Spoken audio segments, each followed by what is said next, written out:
Kjo shtyllë elektrike është mbetur në këtë gjendje më shumë se 5 ditë.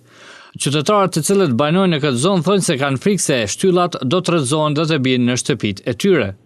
Agim Thaçi, banor në këtë rrugë, shpreh se shtyllat elektrike rrezikojnë edhe kalimtarët që kalojnë çdo ditë në rrugën Dëshmorët e Emërinës. Çdo frymat që smramja që kanë prej 5 dite, i ka që 5 ditë.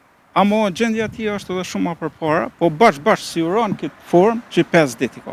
Sipas Thaçit, Kecnë Gjakov nuk ju ka kthyer përgjigje dhe pse ata kanë dorëzuar ankesë me shkrim. Sigurisht që ne jemi të rrezikuar, siç shihet ka edhe ramje, mundet me rreziku edhe këto shtëpiat që janë përreth. Masnene është edhe rrezik për fëmijët. Rastin e kemi paraqit se sa do të marrin masa ta shohim. Për problemin e banorëve të rrugës Dëshmorët e Emërinës, kemi kontaktuar dhe zyrat e Kecit, por nuk kemi arritur të sigurojmë përgjigje deri në transmetimin e kronikës.